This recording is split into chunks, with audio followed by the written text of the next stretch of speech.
Hello and welcome. My name is Savannah Thomas, and this week I am joined by licensed clinical social worker and assistant professor at California State University Northridge, Mr. José Paez. He received his master's in social work from USC in 2001 and just earned his EDD from CSUN this summer with a dissertation focused on challenging coloniality and reimagining social work education. Paez identifies as a mixed-race person with Mexican, Italian, and Filipino Native American background, and is also an enrolled member of the Confederated Tribes of Siletz. So, we've got an expert here, really knows what he's talking about today. So we are here today to talk about the importance of Indigenous people's mental health, especially during, times like these, social unrest. So Mr. Paez, thank you so much again for joining us today. It's a pleasure to speak with you. Just call me Jose. Jose? All right, cool. Can you start off by telling me a little bit about how your Indigenous knowledge helps with your social work? Yeah. So thank you, Chela. Jose Miguel Paez, wa Nishi. Hello, my name is Jose Miguel Paez. My gender pronouns are he, him, his. And I offer my greeting to you in our Siletz Athabascan language, our new way, yeah. It's our words in the Siletz Deni language, which is Athabascan language. And like as you mentioned, my family is, we grew up in a mixed race or mixed ethnic home. My mother's family is from Mexico and Italy. She was born here in the United States, but my father is Filipino. He was born in the Philippines and is Native American. And as you mentioned, our tribe is the Confederated Tribes of Siletz. And that introduction is important for me for several reasons. One being that it's a way to honor the journeys and experiences of my previous generations of family members and relatives, as well as the current generation of people in my family. And I really want to acknowledge all the work that they've done and what they had to sacrifice for me to be in the place that I'm here today. So I really believe that like any successes that I have are rooted in their dreams and their hopes that they had for what they wanted like from me, so that's why I introduced myself that way. But the other way is it's very relational. And in that way too, I also want to just take a moment to thank you all for doing this. Specifically, I want to give a shout out to Tristan Sklemin, who works at Painted Brain and who I'm really good friends with and has been a great mentor and a great friend as far as giving me knowledge, helping me understand my thinking around mental health, around lived experiences, around mad studies, around sanism, around all these things. And he's just really expanded my thinking, and I'm really, really indebted to him. And thank you too for setting this up and doing this interview. But to go back to your question, about Indigenous knowledges, I guess the other thing I want to say as I get into that, and maybe this will kind of answer some of your question, is that usually when I start these conversations, I also acknowledge the territories or the lands that we're on. And so this is the moment where I would say something like, I want to make time to acknowledge the enduring relationship of all Indigenous peoples globally, and specifically to their traditional territories that they have been on. And I want to recognize that I live in the San Fernando Valley in Van Nuys, and that land is the traditional, ancestral, and unceded territory of the Tataviam Nation. And to the south, where I live in LA, I think where Painted Brain is located is the traditional unceded territories of the Tongva Nation.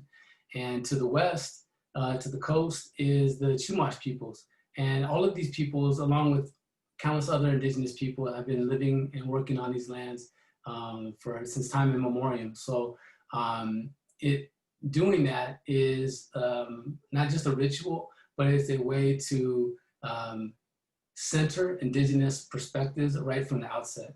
But in addition to that, I also want to acknowledge the countless number of Black families and Black people who have endured violence and cruelty and enslavement for hundreds of years in this country and globally, and whose labor and bodies have been exploited to generate the wealth and the economic structures that we have today and that we benefit from today. And it's important because their lives mattered and Black lives matter. And it's important for us to talk about those intersections and to talk about that in these acknowledgements, so that these acknowledgements represent the full forms of the violence of settler colonialism, which is what we talk about. The other reason, and I think we're going to talk about this too, is like why these are important. So if I'm jumping ahead, am I jumping ahead, or should I slow down? I can do a little elaboration. I was going to ask, you're talking about like the land historical acknowledgements. You think by doing that, like in terms of history, that gives us a more broad scope of like the way things actually happen versus just like one singular perspective from Right. colonial oppressors, so to speak? Yeah, that's right. And by saying that, by acknowledging the land and acknowledging the historical context, what I think it does, at least for me, is it centers what some scholars refer to as like a relational accountability. That means that we have an interdependence between each other, between ourselves and the land and animals and the plants and trees and everything. We are all related. And we have a relationship and an obligation to be accountable to those relationships, previous, current, and future generations. And so by acknowledging the land and by acknowledging those histories, we can call into focus that connection that we have. But the other thing is that I think it settles, or it unsettles rather, the fantasy of the colonialist consciousness. That's what some scholars refer to as the colonialist consciousness. So like that would be like Columbus discovered America, or that there's manifest destiny or Thanksgiving, all these other things, or male dominance. All of these things are part of our like a fantasy, and while it can be troubling for some people to hear that, people say, well, we're on the traditional territories and unceded territories of the Tatavian people, it's really affirming to the Tatavian people. It's really affirming to Indigenous people globally. And it's also affirming, I think, to Black people and to queer people and to people with disabilities and other lived experiences, to deaf people. So along with acknowledging the land, what I think is also important is to acknowledge the generations of activism of Native activists and community members and all sorts of other people of color and other historically marginalized groups of people who have been fighting for generations for equality and for freedom and for sovereignty. But specifically with regards to Native activists, I want to acknowledge all of the activists who fought tirelessly and for generations to remove racist mascots from sports teams. And the generations of activists who are continuing to fight to halt like the construction of like 30-meter telescopes in Hawaii, or to draw attention to the missing and murdered Indigenous women across the continent, and so on. And that's really important, because that shows you that this narrative of the Wild West and that Indigenous people have been conquered and that they're no longer here is false. The other thing is, I want to just open up this. I think that doing it in this way too kind of opens up a dialogue about how we can all be different and how we can think of ourselves moving forward in a reimagined way. It kind of gives us a sense of like, what new obligations do we have? And I think later we're going to talk about like what we can do or what we can be involved with. But just as an example right now, I think we can talk about the fact that as we talk about where we're located, maybe that's the job of organizations to go out and do that research and then try to learn from and with the Indigenous peoples of your area, your territory, and find out ways that you can support or ally or partner in the projects that they're doing towards their sovereignty, to preserve their sovereignty, to preserve their land rights, and or federal recognition or whatever it is.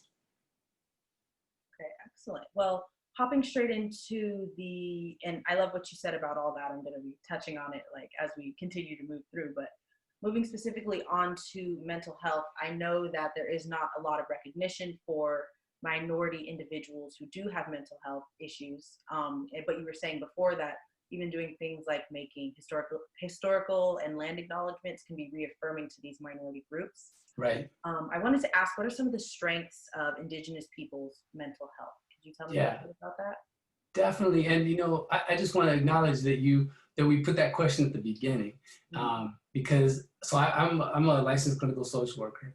And when I practice mental health, and actually the way I was trained to do mental health is we start with these biopsychosocial spiritual assessments, And I'm sorry, I'm using, my clinical jargon here, but we do these things, right? We start off with like trying to understand the problem, and it's a very kind of, and I understand why it's important, but at the same time, it kind of puts people in this position of like deficit. You start viewing them as like as a problem.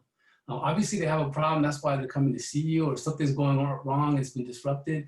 But when we start right there, I think it's a, for lack of better words, it's a funky way to start a relationship with somebody, and somebody that you're going to be trusting and being intimate and sharing and being vulnerable. So the fact that you're asking this question at the very beginning and saying, tell me about the strength and resilience of Indigenous people first and foremost, is really important, because there have been too many single stories about how Native people are lazy or poor or alcoholic or violent or whatever it is, or unemployed or what have you. And so we can shift this dialogue right here. So the other thing I want to mention is that we're also using the word Indigenous, and we should take caution to avoid a colonial mentality, which is to see one Indigenous person as all Indigenous people, So like if you watch the Disney film Peter Pan, for instance, you'll see Tiger Lily. And when I watch that with my nephews, I'll say, what tribe is Tiger Lily? And they're like, we don't know, Tio. And I'm like, exactly. That's the settler colonial mentality. It doesn't matter what tribe Tiger Lily is from. She becomes one representation for all Indigenous people. And it's a fantasy. So we're not doing that here. We understand in this conversation that Indigenous peoples globally are different and have all sorts of different types of knowledge and traditions and customs and belief systems. We don't all agree. We don't all look alike or anything like that. And yet there are some shared similarities and some shared struggles. So going back to like you're mentioning with regards to like the strengths, I think one of the most important ones to consider first and foremost is that despite hundreds of years of colonization and violence and colonialism and the US best attempts to eliminate Indigenous people, Native people are still here. And I think that's like Andrew Jackson's like worst nightmare. I think for him, he's like, what happened? If he was there today, he was very much a part, an architect of the elimination and the genocide of Indigenous people, like a lot of US presidents. And so they may be really shocked to see like it didn't work, their plans didn't work, despite their best efforts of violence and mass destruction. And so I think that's a really important strength, is that we won't ever disappear, or disappeared, And then another one I would say is that there are countless numbers of organizations and scholars and researchers and community members who are doing incredible, groundbreaking work globally, and have been doing this for years in a space that is predominantly, specifically in academia and in mental health, and specifically been organized and structured around a white or Eurocentric or a Western view of health.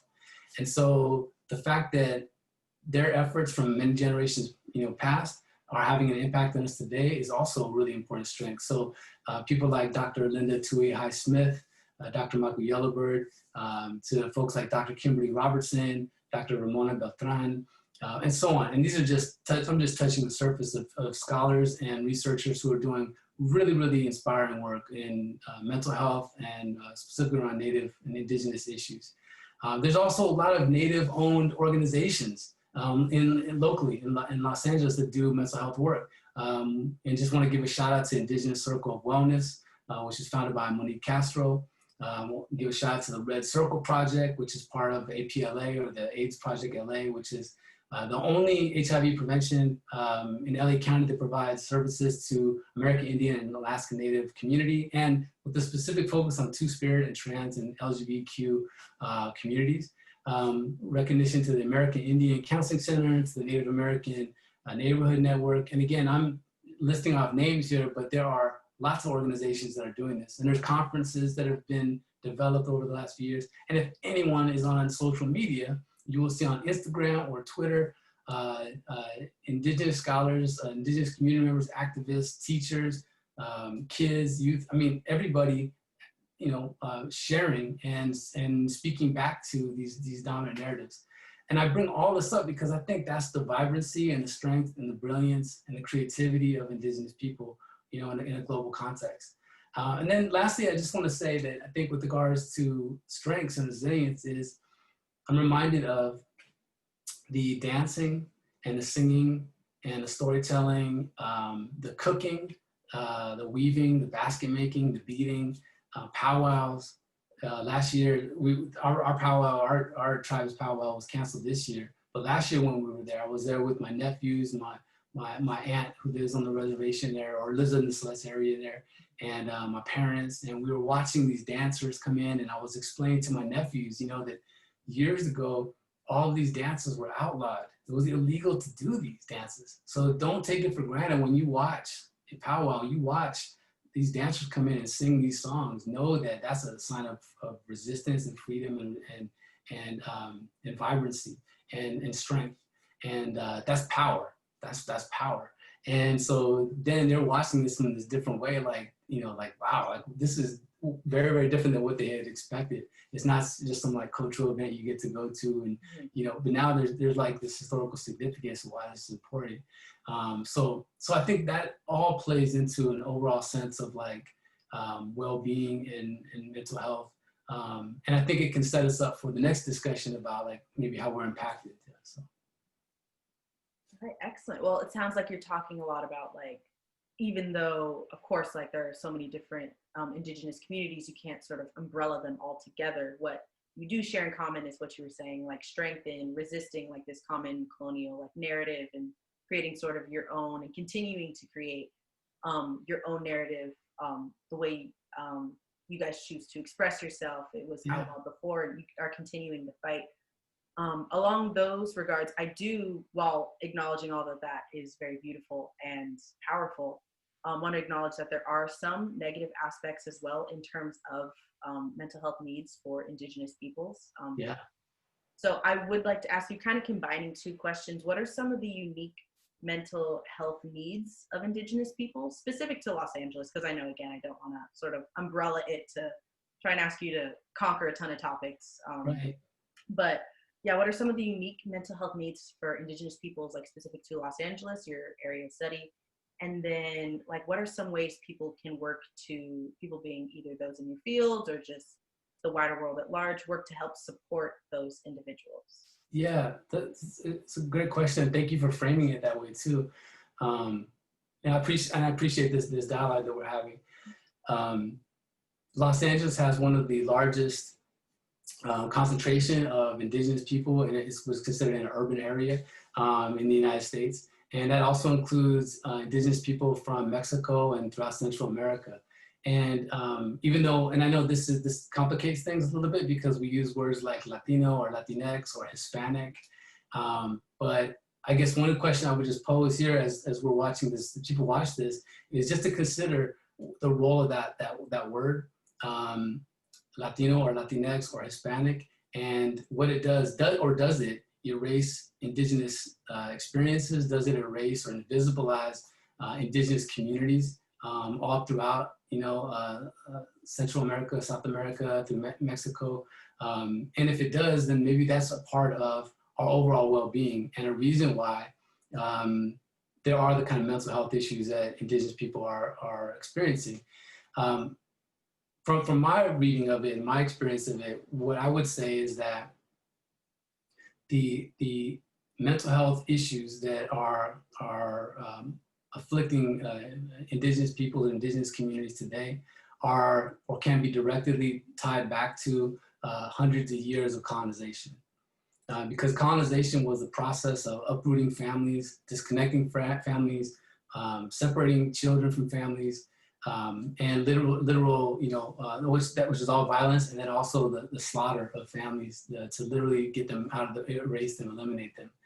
And in addition to that, when you lose family members through that kind of violence or any kind of violence, or are separated and you have to go forced to go to boarding school, like my great grandmother was forced to go to a boarding school, and you get pulled away from your family, that's a trauma, that's a pain, and we have to think about what that does to those families. And then, like I mentioned before, ceremony and rituals and dancing and having food, having your language, being able to grow your hair long, all those things are part of a healing component of a community, of a culture, right? But the government said that you can't do any of these things. They said that we have to kill the Indian inside of you to make you a human, or to try to save you as a human, okay? And that meant making you Christian. That meant putting men at the center of all of the family life. That meant only two genders. And so this devastated Indigenous families. And this isn't a process that happened in the 1800s and it was done. It happened for hundreds of years and is ongoing. And so part of this is what this looks like, or can look like, is what some scholars refer to as a disenfranchised grief. That you are experiencing grief and loss, but you're disenfranchised from the processes of being able to actually heal from it, because you don't have access to your language. That's how you would heal, right? You don't have access to your foods or the people that you need to give you the medicine to be better, right? Yeah. And so I think of that in that colonial context, that people were experiencing those issues. So when we see things like depression or alcoholism, or when we talk about the suicide rate of Indigenous youth, which is a pandemic, which is an epidemic, and it should be talked about. It's an incredible issue that gets very little attention, because I forget the exact number, but it's a really, really high percentage of, and I don't want to misspeak, but it's a really high percentage of Native youth who die by suicide every year. And so those are issues too. There's higher rates of domestic violence. There's high rates of poverty. And all of those are linked to the way that colonialism has worked in the United States, and continues to function in the United States, to keep people fragmented from their relations to one another, fragmented and disconnected from their connection back to the land, and separated from their traditions. And so going back to those strengths, that's why I was mentioning all those groups before, because those folks have recognized the need to bring back community, to recognize the relational interdependence that we have, and how that needs to be centered. So specifically in here in Los Angeles, I would say that some of the other issues have to do with the fact that LA has a long history of violence towards Indigenous people, and Los Angeles as a county hasn't really been explicit about learning how reconciling with that. And so there's literally areas in the LA, downtown LA area, where if you go to, you can see the markers there. Or actually, if you go with the folks from the Tongva Nation, they'll show you, this is where Indigenous people were enslaved. This is where they were auctioned off. This is where this mission was built right here. And these missions are continuing to exist, right?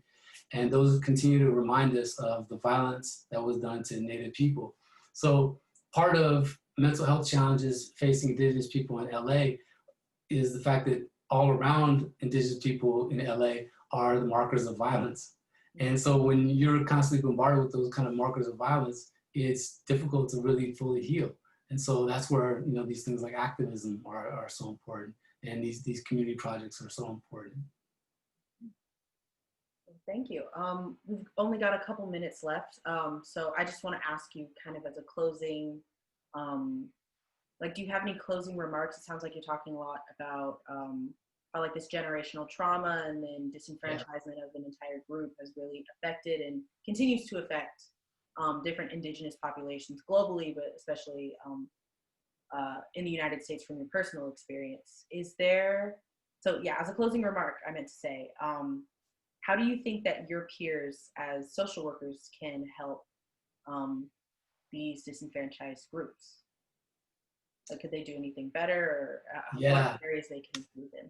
Yeah. And you said I only got 2 minutes for that answer? I need another 2 hours. I know, it's kind of heavy. No, thank you. I'm sorry, I'm so long-winded when I start getting going, so definitely put the clock on it. But what I guess I would say is that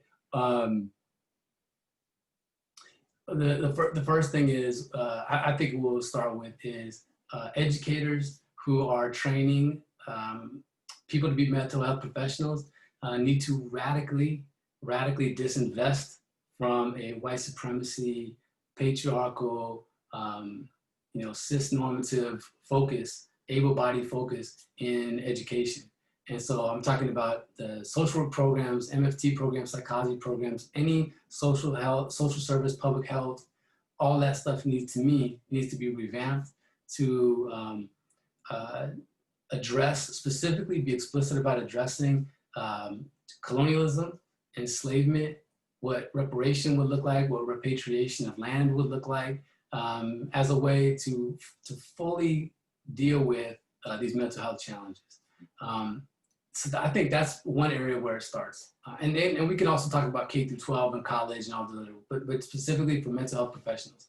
And then with the organizations that currently exist and they're looking for responses right now, what they can do is start to connect with Indigenous people, start making those connections, reach out to local tribes and find out if those tribes, especially during this time of the pandemic where everything is virtual, there's a lot of trainings that are going on. So your organization could literally connect with Indigenous Circle of Wellness and watch some of the videos that they're putting out or learn from them or consult with them. You could reach out to any one of the scholars that is at UCLA or Cal State LA or CSUN or USC or wherever and build relationships with them to understand more about Indigenous perspectives, Indigenous knowledge as a way for health.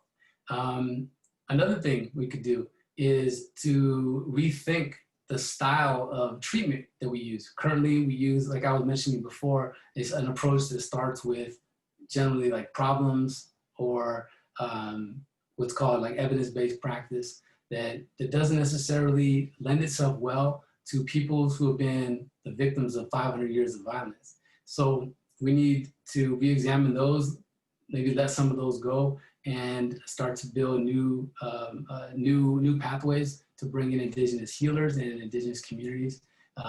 So that would be another component. But I guess my biggest thing would be as far as like people who are doing mental health work, is